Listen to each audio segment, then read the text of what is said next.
Our next committee of the day is the Public Safety Committee. Those committee members are Kamer, Mosley, Lombardo, Malik, and McKittrick. We do have all committee members present. Whenever you're ready, Mr. Chair. Thank you, Sarah. Yes, I'd like to move forward and call the public safety meeting to order, please. We do have all members present. We did host a meeting last week where we had 3 pieces of legislation, but we do got to approve the minutes. Motion to approve. Second. I have a motion and a second. All in favor, aye. Aye. Anybody opposed? All right, thank you. Moving forward, we do have a presentation, and we have several members of the administration, and I'll go ahead and start with you, Francie Lash, if that's okay, and you can introduce everyone that might be able to speak, then we'll move forward. Thank you, Councilman Kamer, Mr. Chair, and members of council. Thank you for the invitation to join you this afternoon. We wanted to bring several members of our staff, and I have several of my colleagues. We have the Chief of Staff, Gert Wilms, and Sean Volman, and we also have members of our Akron Recreation Bureau here as well to go in depth if needed. And we also are privileged to have some members of the Akron Police Department, Chief Leasers and Captain Brown as well to explain some things. So basically we're here to answer your questions. So whatever questions you all may have, we're here to answer those for you. All right, thank you. I appreciate that. And just if you do get to speak moving forward, if you can just recognize yourself for the record, so we have that on record. So, well, moving forward, I'll go ahead and start with the committee, the Public Safety Committee first, and I do see we have other council members in chambers and online with us, but obviously with being public safety, I'll start with the committee members. So anybody has any questions or comments for our presentation today? I'll start with Councilwoman Mosley. Thank you, Chairman Kamer. Not really any questions, just really, well, maybe a question or two. If Lori is who I normally deal with at Parks and Rec, if Lori could speak to us about the process, the application process, and when someone wants to put in an application for the use of a park, I think starting there would be a good starting point for us. Hey, Councilwoman, and actually that's great. And Lori, if you don't mind sharing with them, there's a packet that has been prepared for all of you, and Lori can share the process. Right. Thank you. This has a copy of the source permit agreement, and then underneath is a community event. Yeah, can I get a copy? Mr. Lash, this is what was shared by email. That is correct. Late last week. Okay. That is correct. Thank you. All right, Lori, if you want, have a seat right there. Yep, and turn the microphone. Please kind of explain to us a little bit about the application process. Well, if you don't mind, I'll help her out. Lori, do you want to state your name and your position with the City of Akron? Sure, Lori Genevieve, Community Event Coordinator. How long have you been with the City of Akron? Yeah, a while. 24 years, maybe. How long have you been the event coordinator? 7 or 8 years. Okay. Who's counting? Yeah, there you go. Why don't you just briefly talk about how events come onto your radar, the conversations you have, and the resources available to citizens and to council? Okay. So yeah, it normally starts with phone call or an email, someone inquiring about how to host on city property. I like to connect at least by phone. We used to do a lot more in person, but since COVID, we kind of avoid that.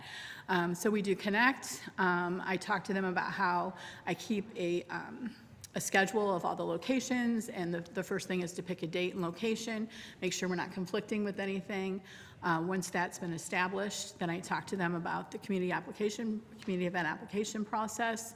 It's a 3-page document that you all have right now, and they would fill it out to the best of their ability. If they have any questions or concerns, or if there's areas that maybe don't apply to their event, we talk back and forth as they fill it out. They send it in. Meanwhile, we've had conversations about the insurance requirement that's on page 3, because I like to make sure that folks are aware of that. We talk about the prices. Lock 3 is $500, other sites $150, different things like that. We go over all that. Oftentimes they do ask about security, and I let them know that if there is an alcohol permit, that is required by the state with the alcohol permit, the security. If not, it's something that we'd recommend, but it's not At this time, it's not something that is required. And we then talk about the ways that they can get security, either call the information desk at police, or they can hire private security. So we talk those matters through.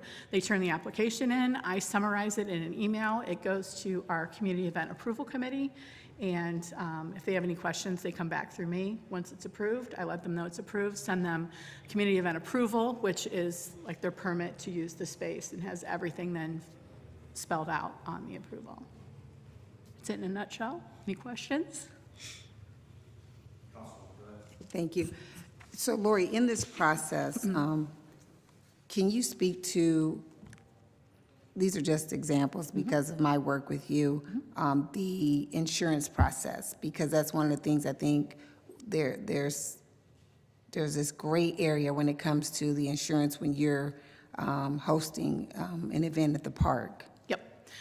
Yeah, and that's why I really try to have that conversation. It's listed on page 3 of the community event application, spelled out on page 3 in one of the initial sections.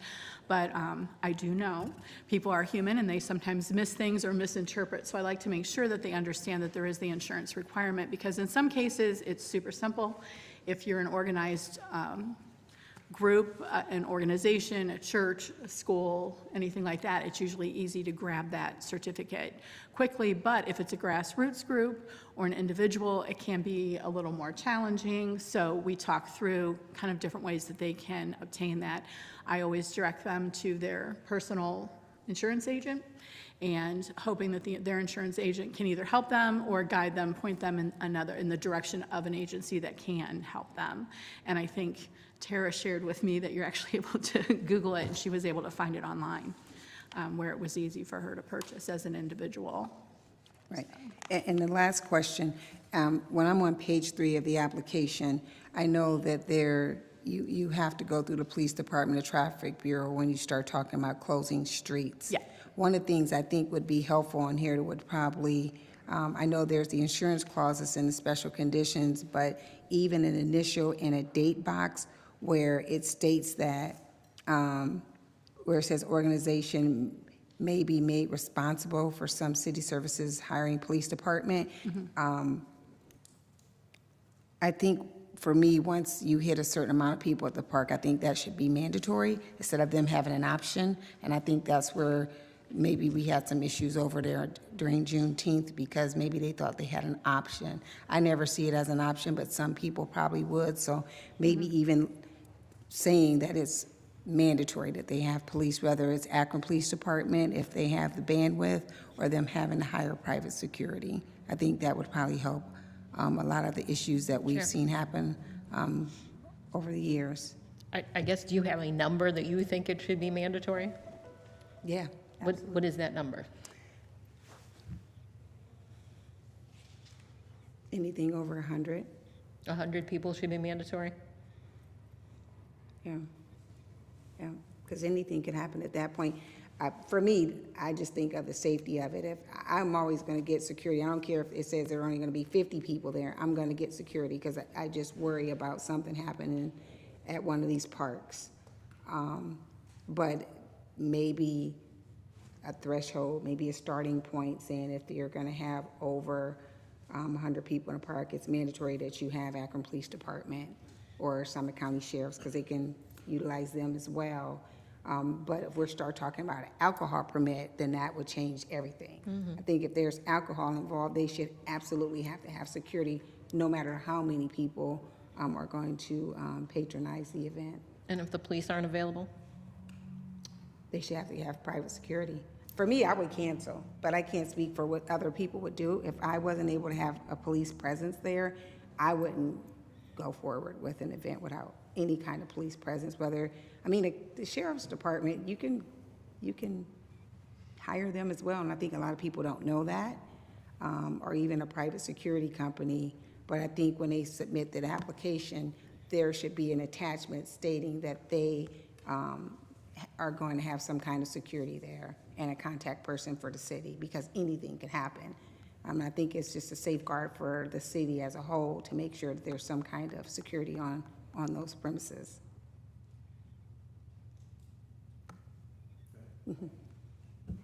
Thank you. You mentioned something, Lori, if you don't mind me asking this question before I call on anyone else, is the Application Approval Committee. Can you tell me and us what that consists of? Sure, there's a representative from Police, Fire, Service Director's Office, Office of Integrated Development, and Mayor's Office still? What are you guys reading? Correct. Don't believe it comes. Okay, it did when James Hardy was there. That's why I just spewed that off. So those four, there's individuals from those divisions that review it and ask questions if I needed. appreciate that. I was going to maybe make this comment towards the end of the discussion, but I'll go ahead and kind of bring it up now, but save some of it towards the end. But has there been any consideration to try to involve a council member or leadership on city council to be part of this application committee? In what capacity, sir? Well, I figure that, we as council are the ones that get the phone calls.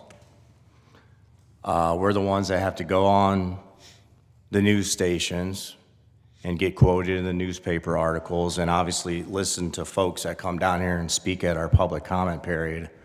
It just seems like we should be involved more.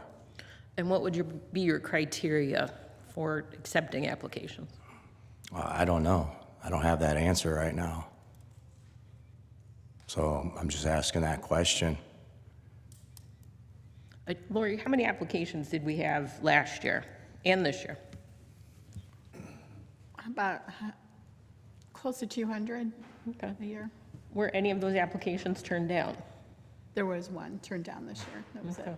And not going into the details, do you know the basic premise why it was turned down? I think there were concerns about the nature of the event, not to mention the fact that they turned their information in about a week prior.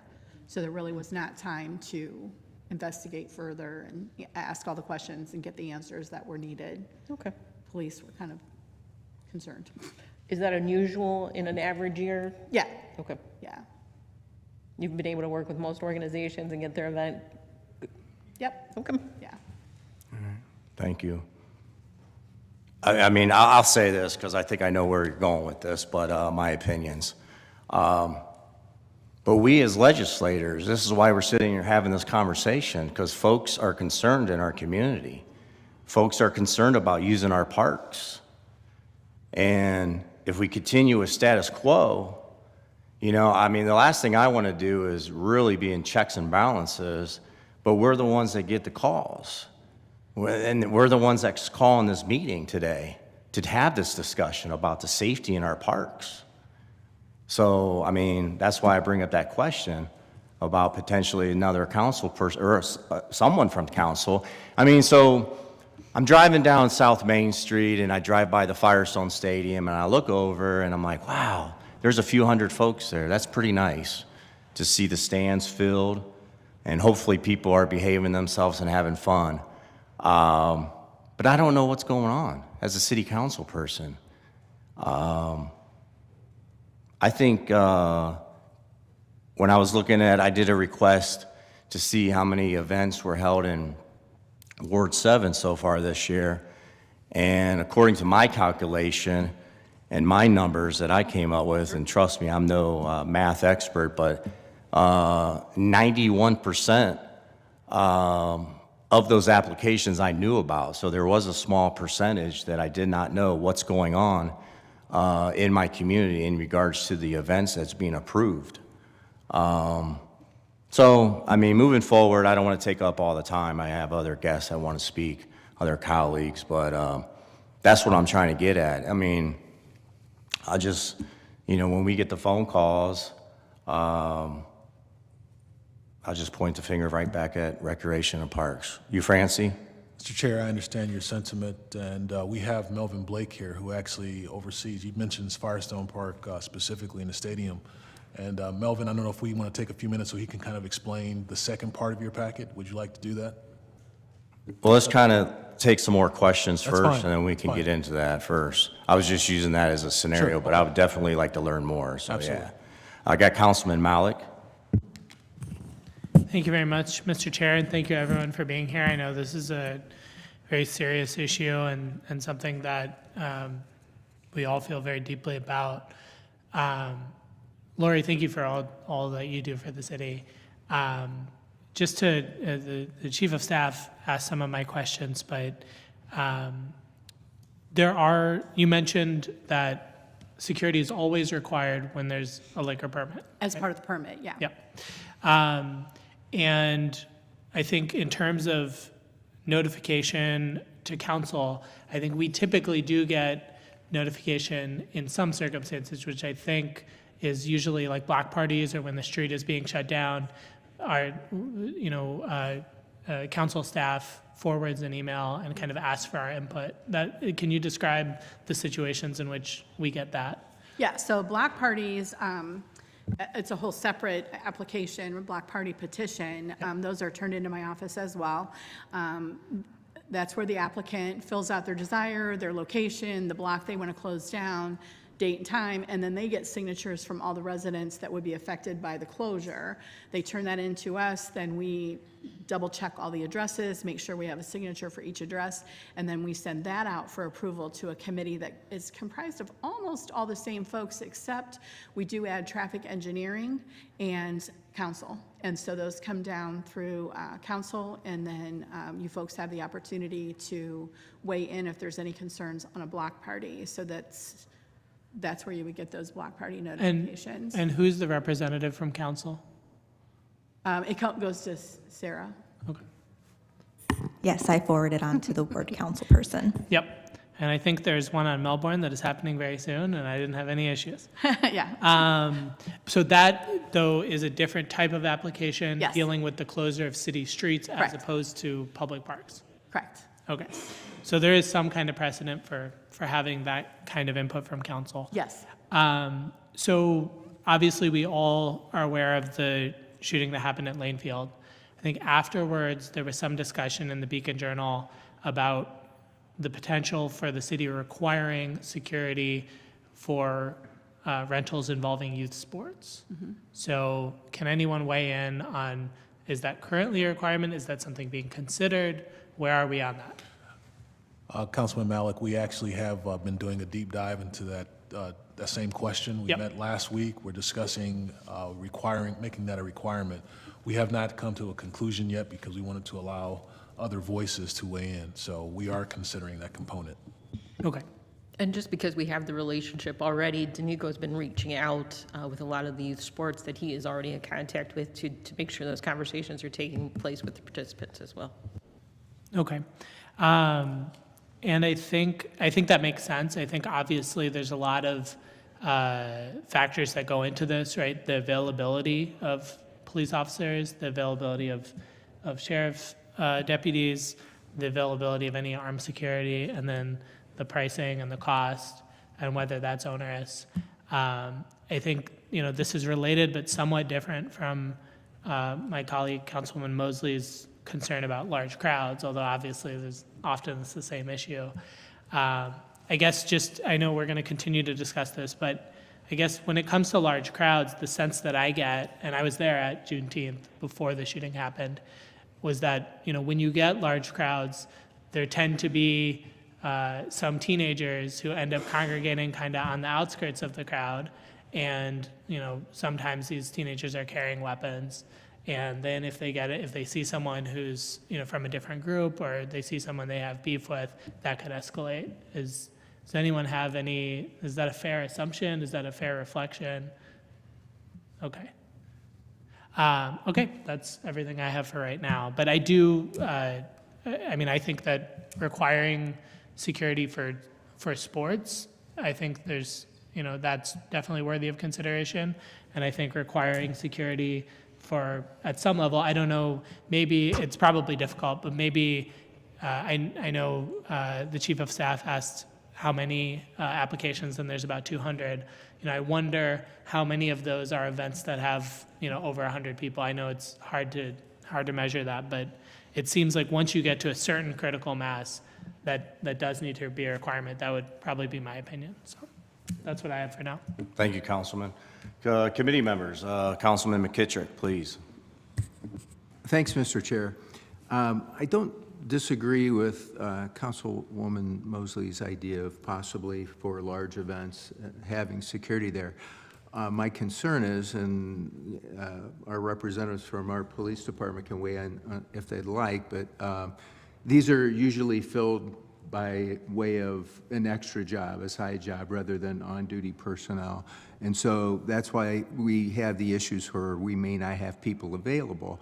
And it's likely that it might be the same thing with the sheriff's office, because we used to have the sheriff performing security down at the Board of Elections, which they haven't been because there's not been anybody available.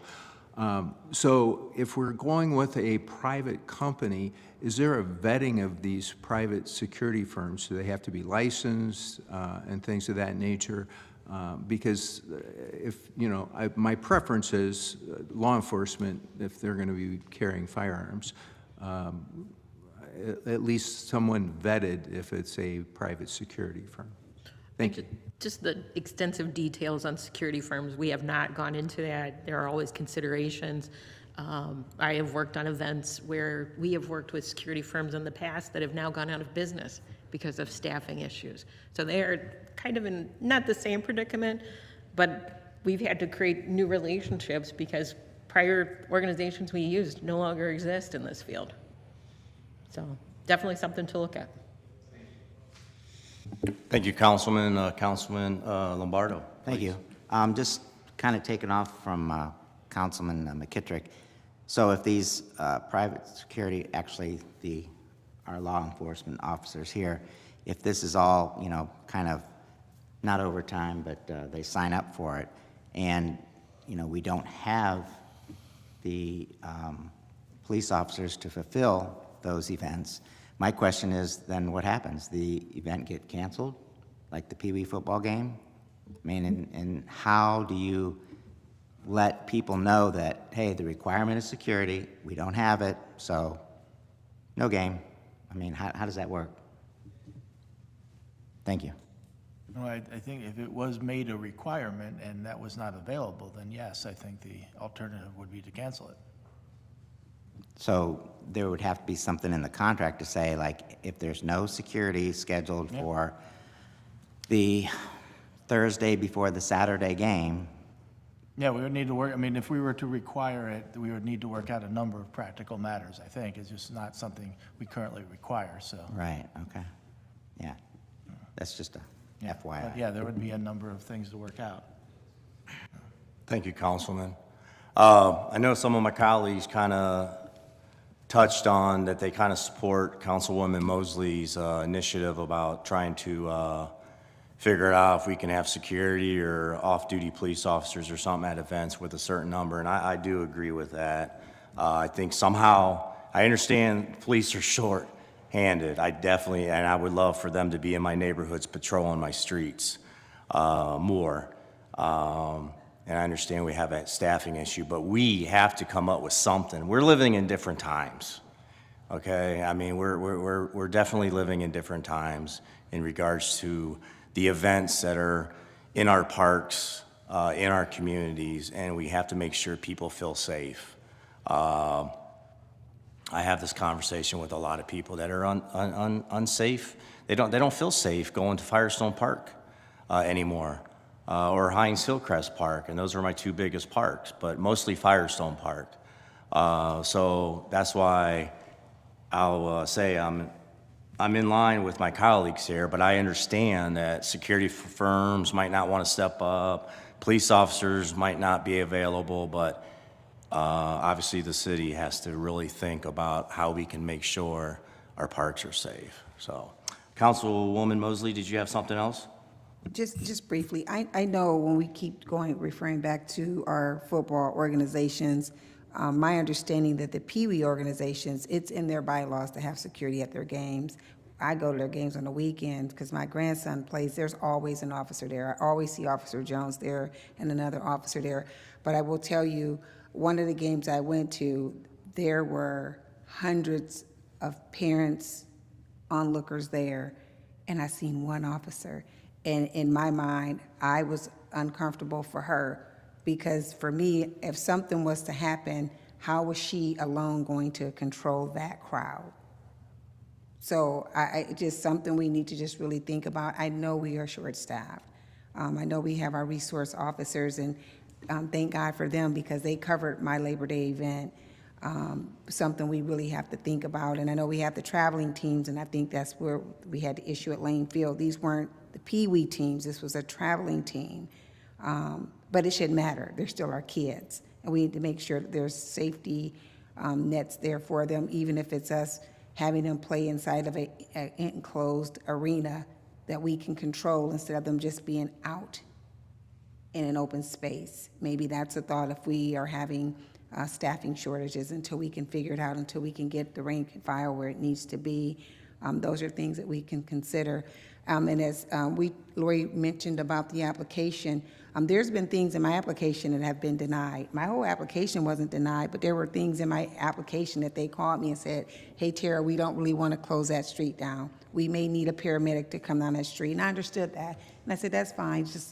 We just took that part of the application process out. This year they did close it, but we didn't use it. It was closed so people could just walk down the street to the park. So I agree with Mr. Kamer, Councilman Kamer, I'm sorry, making sure that the council members know about events in their community, but we also don't want a council member to see an event being hosted by someone that they may have a difference of opinion with, and they say, well, I don't want this event to go forward. So I don't want us to get caught up in that game, but I think the council should know when something big is going on in their community. Thank you. Councilman Malik, and then I'll go to Councilwoman Moby, and hopefully that's it for public safety. Sure. Just briefly, I think this is probably for Deputy Chief Leeser, but when someone is trying to contract with APD for off-duty jobs, what's the price currently, the cost? There's a secondary employment rate that's set by the chief of police. Okay. So I'm not sure exact dollar amount right now, but Okay. it's, they're notified of the cost. Could you email that to us? Sure can, absolutely. Okay. And then just briefly, just to follow up, I mean, obviously, there's a difference between, I just want to know, maybe it's a comment, but maybe you have some input. Obviously, we're talking about officers who are present, for an event specifically, but obviously, I just don't want to overlook the fact that, during regular patrol, officers commonly, visit parks, visit city areas, and are, that's part of their patrol. Obviously, that's not the same thing as having an officer there all the time, but that is part of a regular patrol assignment during the day, right? And that's correct. It's called a check-up patrol, and they're notified of sporting events or anything that might be going on in their district that they're working in. As calls for service allows them, they'll stop by and attend those events. Yeah, and I often see that with Hardesty Park.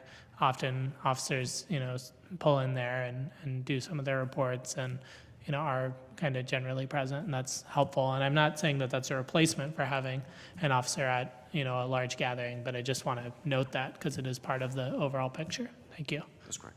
The last point, I just wanted to mention that, I do think there is merit to Mr. Kamer's point about having some kind of council input or at least awareness of the community event process.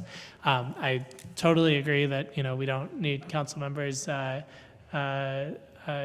showing any kind of vindictiveness or anything like that when it comes to specific events. But I do think there may be some value in at least there being a pipeline for awareness. It's really helpful for me to know that, hey, there's going to be a parade on Melbourne or a block party on Melbourne, just so I can reach out to somebody and say, hey, what's going on with this? And so I think establishing some kind of way that information can be shared, whether it's someone being on that committee or just, information being shared would be helpful. Because, I think I know most of what's going on in Ward 8, but I suspect I don't know all of it.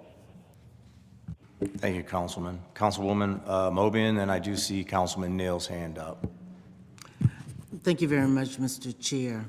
I realize I have to reach so far to get to this thing. I totally agree with you that times have changed and security is needed. I'm just curious, when we talk about the fee, are there events that are requested, your mom and pop group that don't have the resources to afford security is one question. My second question has to do with the CLCs. I know we are co-owners of the school buildings, and they're supposed to be community centers in the evening. That has always been a concern that I've had, that organizations like many that we belong to that are organized and have insurance coverage where they can get a liability certificate or whatever they need for a certain amount, and usually it's a reasonable amount, but groups that don't have that and have to go to their private insurance company, I don't even know what those fees would even look like. They don't share that information with us, but I don't, that is a concern. Yeah. I mean, when it's someone that has to go on their own and get it. So are the CLCs treated the same way, or we have a separate arrangement for those? Because we do co-own those. I believe that, and Brittany can, I'm sure, help if I'm saying it incorrectly, but I mean, they schedule that, I believe. I think that most of those are scheduled through the schools Okay. and not through us. But I know there are some that we do, correct, Brittany? Is that?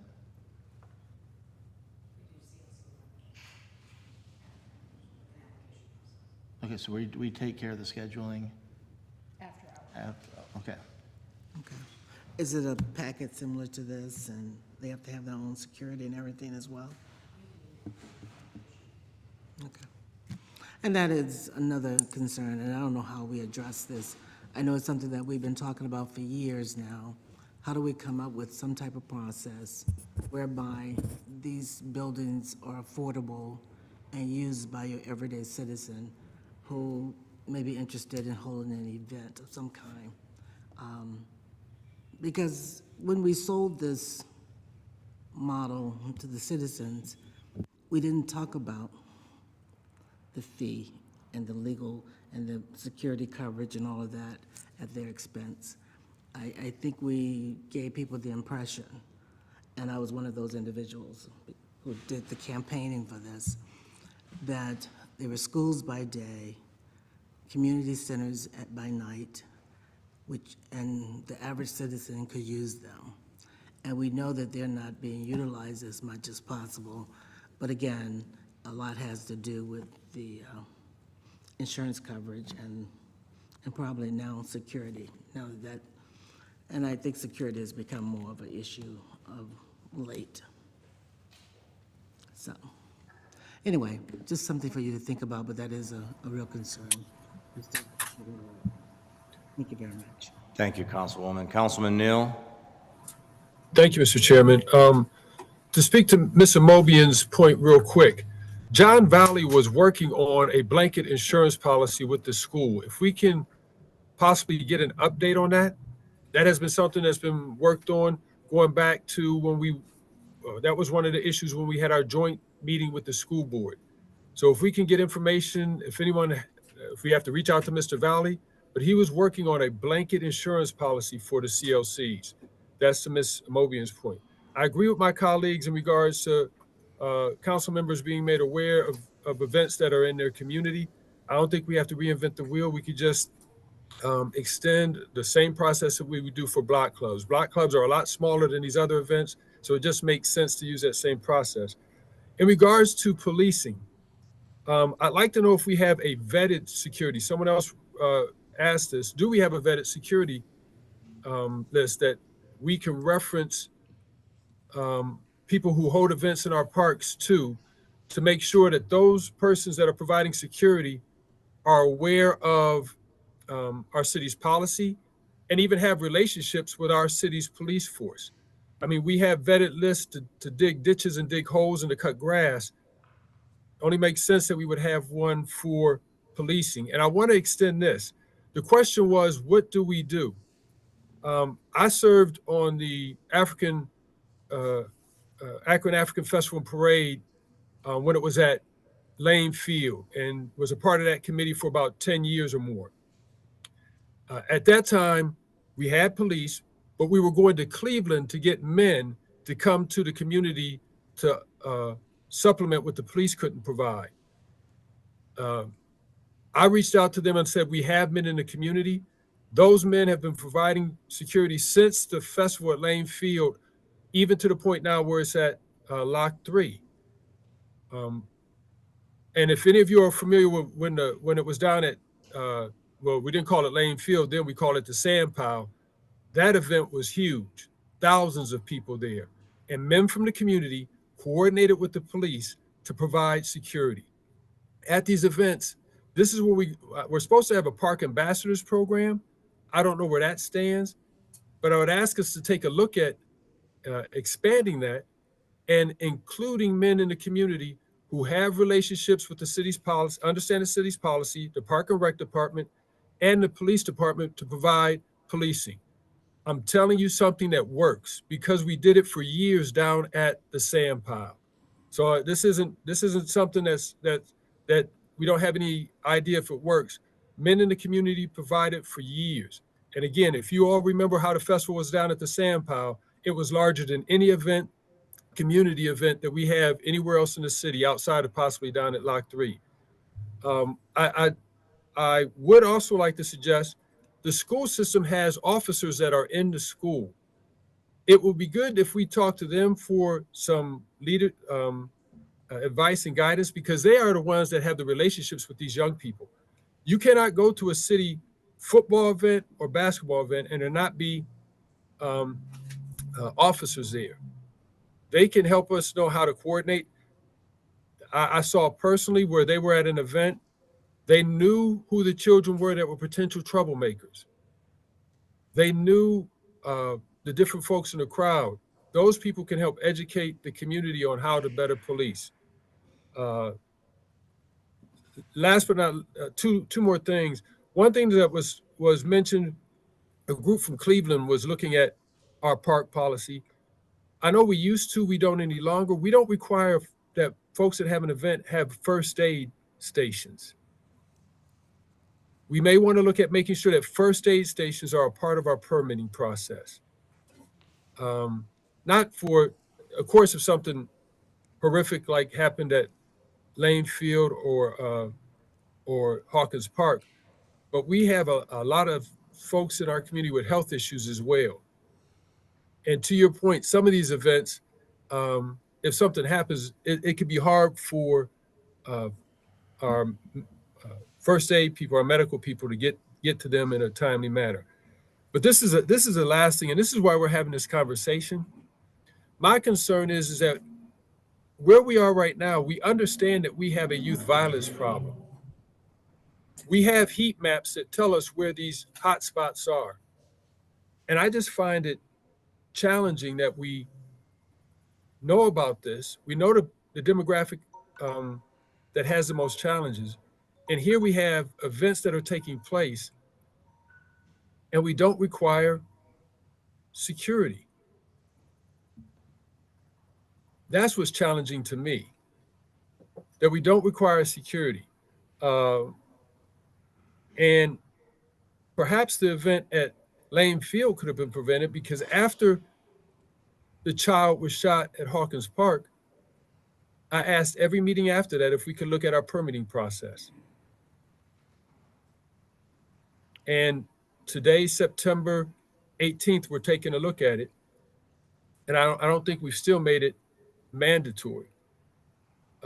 It's just challenging that, we have this information, we have the data on where the hot spots are. We know we have a youth violence problem. We know where the areas are. Talk to different officers. We even know who some of the children are if we see them out at the spot. But to not take the precaution to require police presence is what's challenging to me. Thanks, Councilman Nell. I can call upon you again if you want. I know your 5 minutes have expired. President Somerville? Thank you so much, Mr. Chair. I think Councilman Kamer, you said it right when you said we are definitely living in different times. The way that I conduct my business is very different. We have to hire police to work funerals now. And so I know that there is a real shortage with officers. I'm just wondering, when extra jobs go out, do reserve officers have an opportunity to work those jobs? Is there an opportunity where we could use more of our reserve officers to help us in this area? So that was just one question.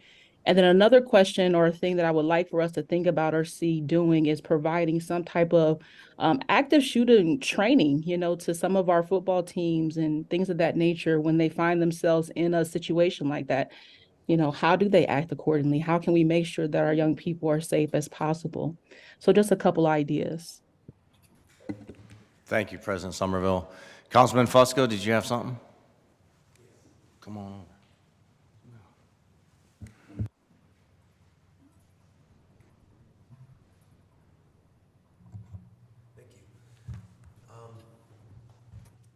A number of years ago, we had a program that I'm sure Mr. Blake may recall, and this was on the heels of, we had a shooting, a gun went off at a football game at Lane Field. So what we did was we got together and decided how to prepare for the basketball season. The football and basketball are apples and oranges. I get that. It's much more difficult to be able to do something at the football games versus basketball. Because typically with the basketball, you have one entrance, okay? Well, we had done 2005, 2006, we had a program called, and Danica and I have been talking about this. I know he's been talking and working on it.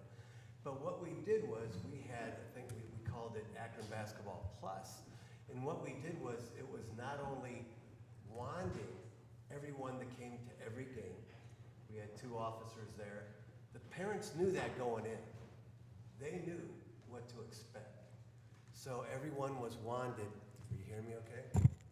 Everyone was wanded as they entered the gym for the games, not the practices, obviously.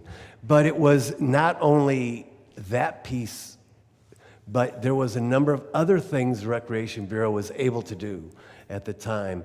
We had homework tables for the players. We had trained the coaches on mentoring.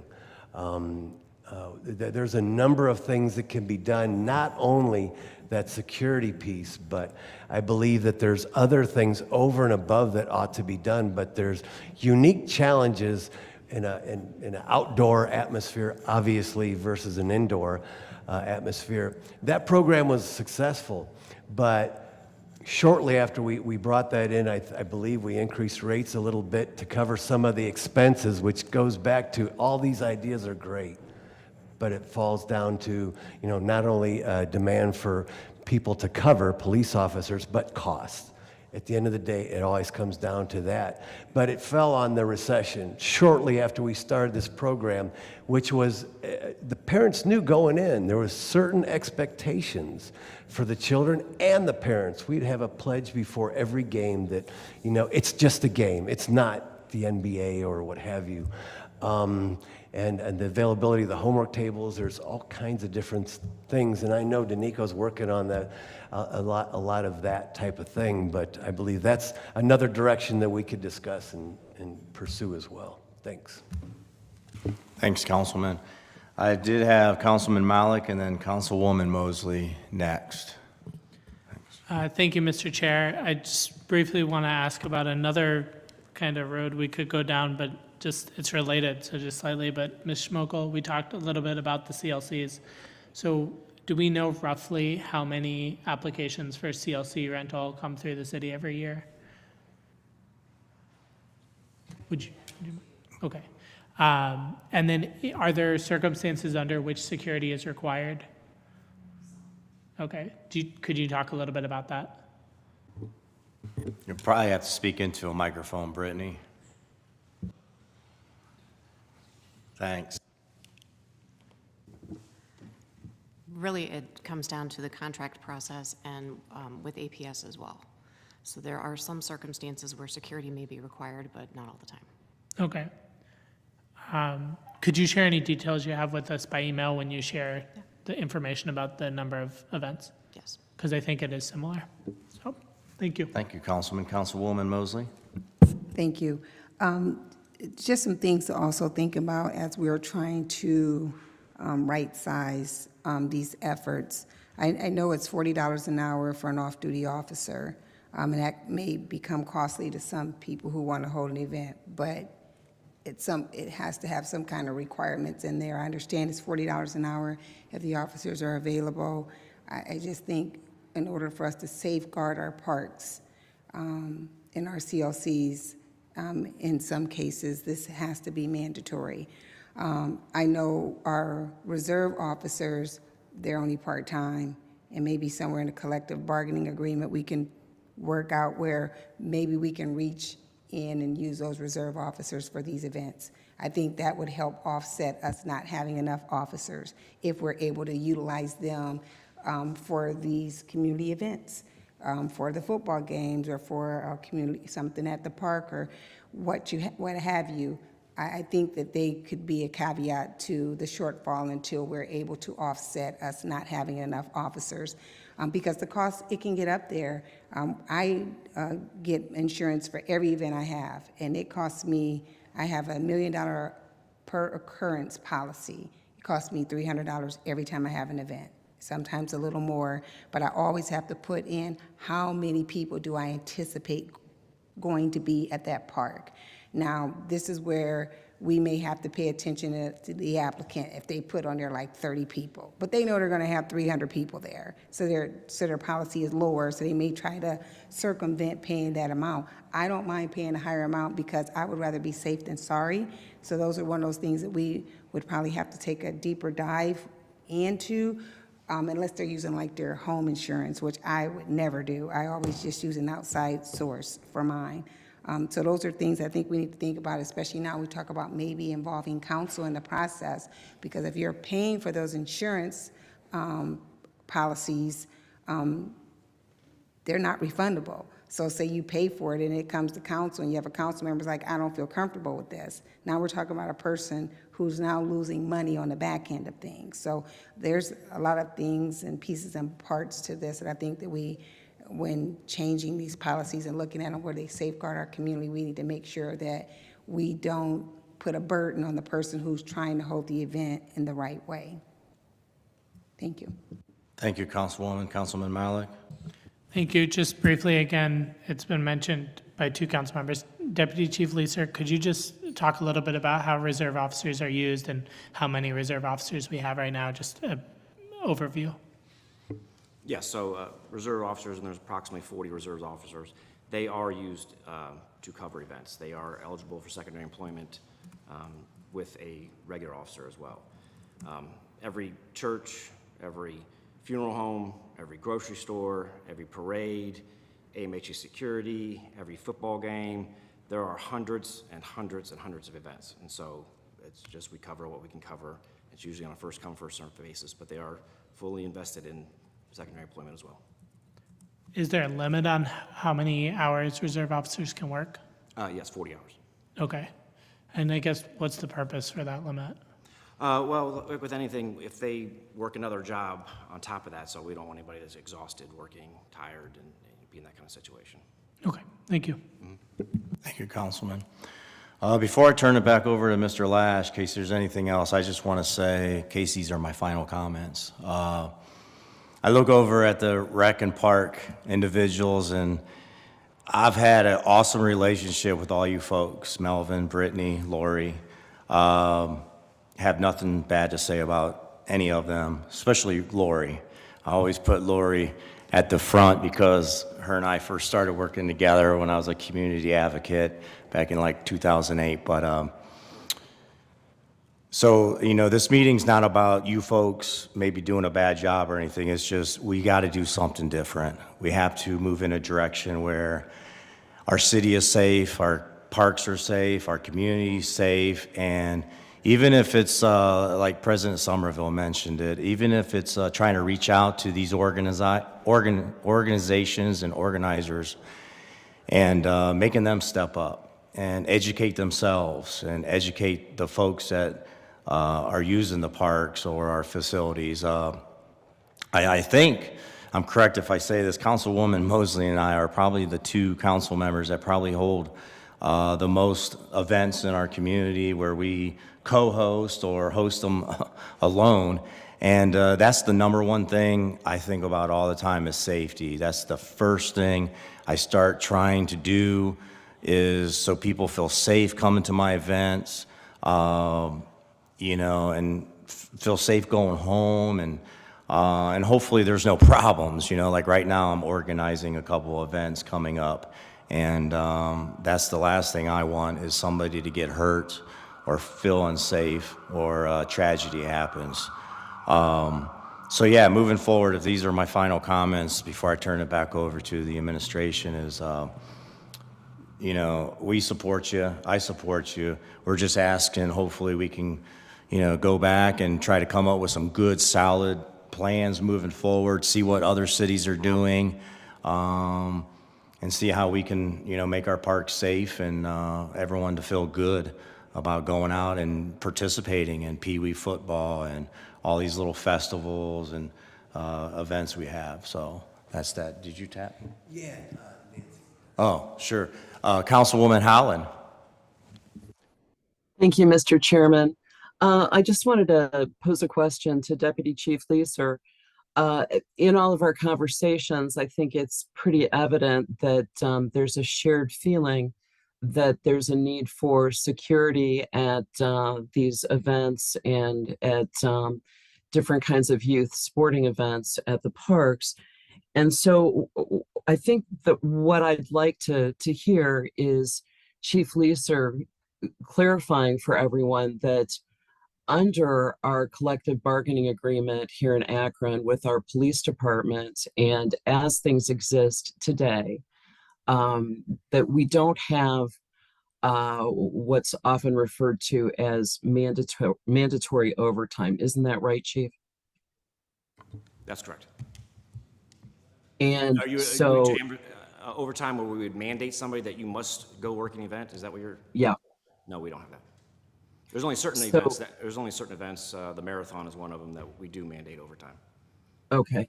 And so I think it's important that we all recognize that even in the presence of, you know, unanimous viewpoint that this is desirable, that still in all, you know, in the face of great demand, you know, many events that, you know, it is what it is, that we still need to, you know, figure out a way to staff these openings. And isn't it the case, Chief, that there are frequently openings that are posted that nobody takes? That's correct. Due to our staffing levels, we routinely have overtime on our patrol shifts, and the majority of it goes unfilled. So we are theoretically then looking at kind of a Hobson's choice where we might be in a situation where we're looking to have to pull cars off patrol to staff an event, right? Yes, that very well could be the case. Okay, just wanted to make sure we were all on the same page. Thanks. Appreciate all you do. Thank you, Councilwoman. Anything else? You Francie Lash, you have anything to add or anything else to talk about? Mr. Chair, I just wanted to once again, members of the council, want to once again thank you for this invitation to speak with you this afternoon. I can assure you that we're looking into this matter. We've met last week. We have some future meetings planned to do a deep dive and bring back some solutions to this problem. And I want to know if any of my colleagues have anything to share as we close. Just Sam, I would absolutely like to thank Parks and Recreation for all the work they do, the Akron Police Department. I appreciate the fact you're stretched, but we definitely appreciate all that everybody does. And council, thank you for your comments. Thank you for bringing this together. We appreciate it. Thank you. All right, with that, we're adjourned. Thank you, everyone. Our next committee today will begin in just a few moments. It's the Health and Social Services Committee. Those committee members are Amobian, Freeman, Baylor, Neal, and Holland. Again, that's the Health and Social Services Committee, and it will begin in just a few minutes.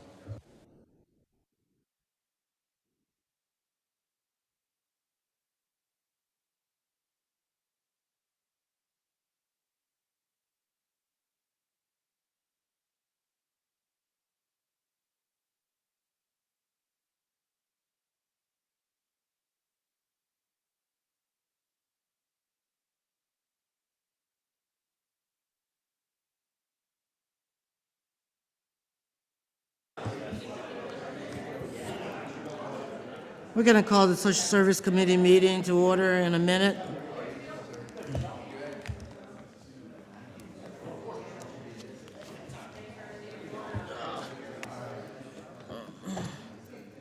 What's the next? The Health and Social Services. Okay. What is that?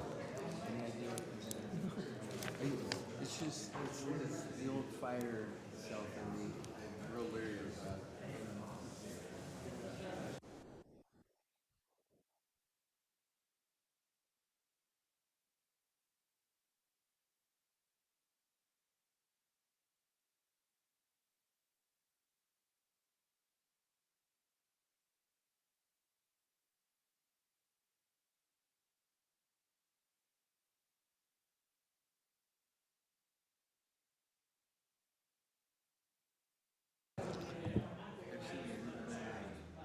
Good afternoon. I'd like to call the Health and Social Services Committee to order, please. Well, you just looked at it and touched it, basically. Is that yours? No. Can we maybe make an announcement? Yeah, wait. Before we begin, if somebody left a lunch bag, it is still here in council chambers. What, a lunch bag? Oh, yeah, that's me. It has been claimed. Thank you.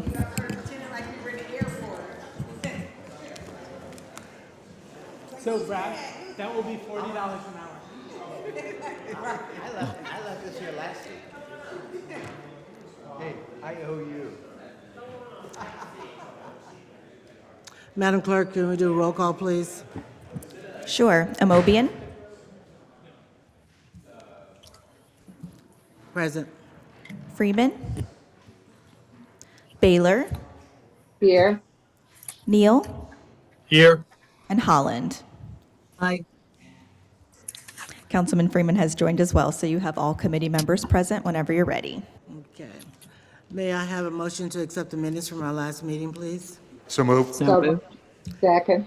It's been moved and seconded. All in favor? Aye. Aye. The minutes are approved. We have one item before us today. It's an ordinance authorizing the Deputy Director of the Department of Neighborhood Assistance to file an application and enter into an agreement with the State of Ohio for the State of Ohio Office of Community Development's lead Safe Ohio program, and authorizing the Deputy Director of the Department of Neighborhood Assistance to enter into all necessary contracts for the operation and term of the program and declaring an emergency. Mr. Lash. Thank you, Madam Chair and members of council. I have Doug Taylor here to speak toward this legislation that we're presenting this afternoon. Hi.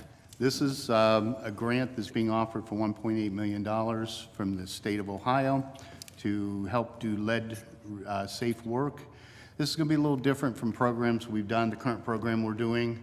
What we've decided to do and what we're proposing to the state is we will offer a typical rehab program, something we haven't done in a number of years, with the lead as being an add-on to that program. The state has requested that we do what we call lead-safe renovation, and that would not involve the full abatement to the extent that we've been doing in previous programs. This will bring us back to some of the grassroots things that we've done in years past. When lead first started hitting the program, we would go ahead and do the rehab work and then use the lead funds to address the lead items once we decided what the rehab was going to do. We're going to commit to 50 homes. Hopefully we do more. We've done more in our previous programs, but our commit will be for initially 50 homes. And what exactly, can you explain to someone like me, what does this mean if I am a homeowner and I'm interested in this? Well, what we would do is we'd come in and do our normal rehab, like we normally would do, okay? And we come in and find out what the home needs, address everything from the basement to the attic, all the items inside the home. Once we've determined what we're going to do, then we'll be looking at that to what actually contains lead in these older homes. We'll then use the money that was given to us from the state to go ahead and enhance that program to make sure that we can take care of any lead items that are there. This is different from what we've been doing before. The last program that we're finishing up now involves us going in and looking for lead and finding it and then dealing with the lead. This is completely different. This is an add-on just to make sure that we can do things lead safely and following lead safe rules. And these are homes that were built 78 and Anything before? built prior to 1978 could contain lead paint. Okay. Therefore, we will, once we go in, we will look at it. If it's got a peeling paint and it's suspect that it's lead, then we'll address it accordingly. Okay. What questions do you have, committee members? Mr. Freeman? Past programs, the age 6 was a real indicator. Does that apply to this? No, Does this not? does Okay, not. thank you. Also, the previous programs insisted that we were below 80%. This program of median income, this program will allow us to go up to 120% of median income. Unfortunately, we can only do 50 homes. And you have to be a homeowner in order to qualify? We're going to address strictly homeowners in this program, yes. And this money has to be spent by 2026? The money has to be allocated by June of 2024. That means we have to have all their jobs inspected and under contract at that point. We have till 2026 to complete the projects. Our anticipation is we should be done by early 2025. Oh, very good. And you have homes already identified, or people just have to apply? We don't. What we were we have some that are still remaining from our lead program that were out there, some here, some in a project that we're working with planning on, and some areas that they would like us to address some homes, and then maybe some of the homes that are in the current ARPA program may be eligible. But we're going to take them as we need to, try to do them on a first come, first served type of basis. Okay. Are there any other questions by committee members, council members? Mr. Mallett?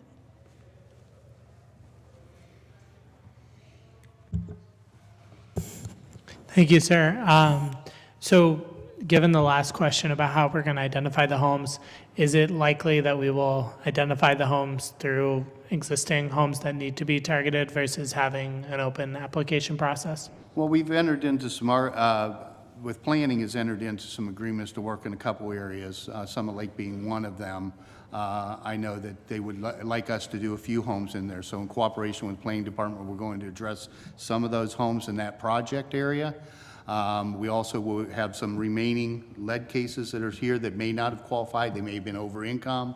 They may not have had a child. We have a few of those that we'd like to come through. The houses still have need. And then we're going to open maybe some of the ARPA program cases that weren't able to get assistance. Maybe they were over income, didn't qualify. We may take some of those cases in. This is kind of filling in a hole that we haven't had filled for a long time. And it's kind of with the 120%, that gives us some of the working people that weren't working poor, I guess if you want to call it that.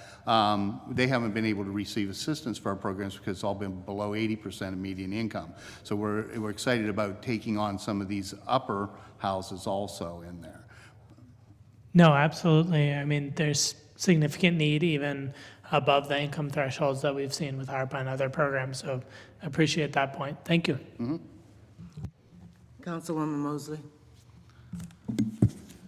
Thank you.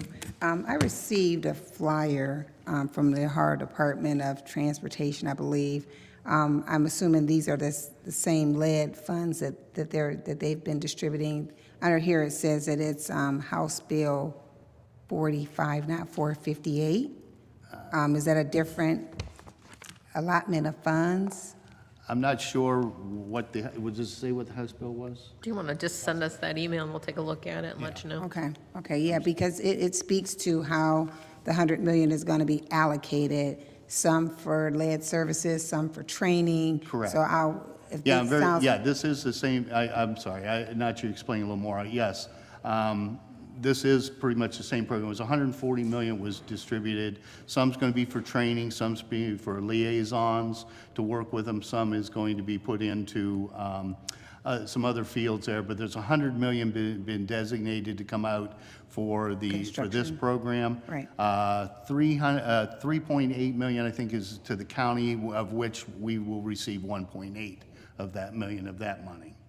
Okay, so really just for uniform purposes, making sure that it's either House Bill 45 or House Bill 458, because the resolution says 458. Okay. And the one they sent out says 45. So I'll have to double just check and get back with you on to that. make sure of that, because it may be two different parts of money, but if not, just uniformly making sure that we're speaking to the same one. Okay, I'll double check that and get back with you. All right, thank you. Thank you very much. Are there any other questions, comments?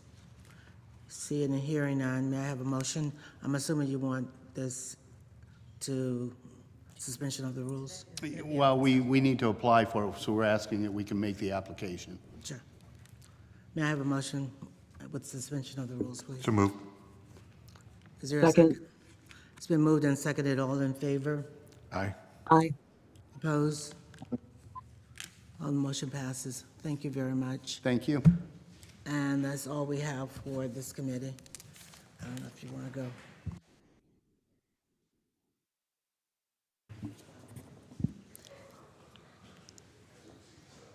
Our next committee of the day is the Budget and Finance Committee meeting. Those committee members are Freeman, Amobian, Malik, Baylor, and Lombardo. We'll get started in just a few minutes. Thank you.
All right, I'd like to call the Budget and Finance Committee meeting to order. If we could please have a roll call. Freeman, Aye. Amobian, Aye. Malik, Aye. Baylor, Aye. Lombardo. Aye. All committee members are present. Okay, thank you. And if I could have a motion to accept the minutes from the last meeting, please. So move. Second. All in favor? Aye. Aye. All right, we have one item on the old agenda, and I know this has been read in, and I would like to defer now to Councilman Malik, and if you would, please, sir. Sure. I think this is the piece about SEI and the Youth Violence Prevention Plan.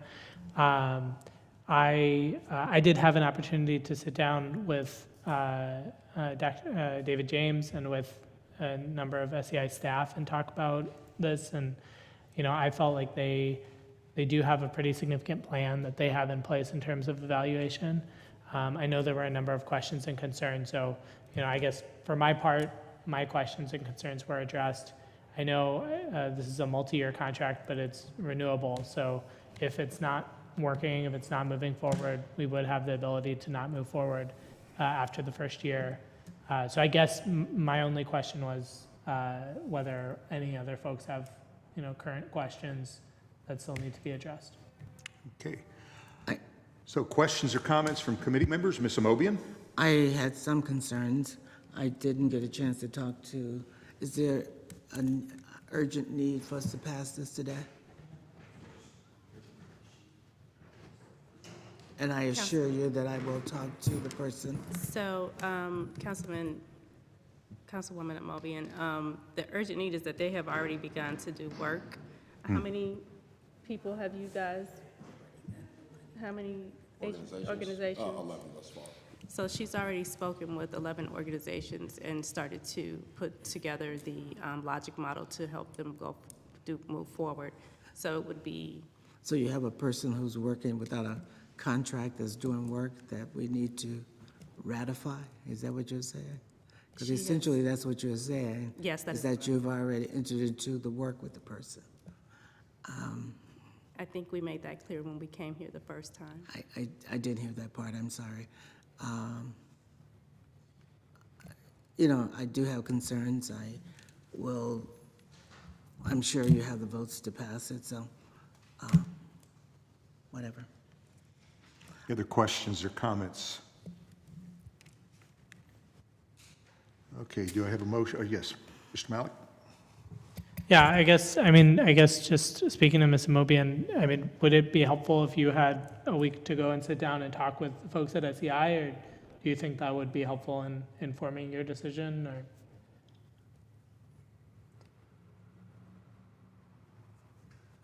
Oh, that question was to me? Yes. We can go ahead. It sounds like it's a done deal. I'm always troubled by this kind of activity because it becomes pointless to bring it to us if you already enter into the work. So that concerns me, but we can move forward.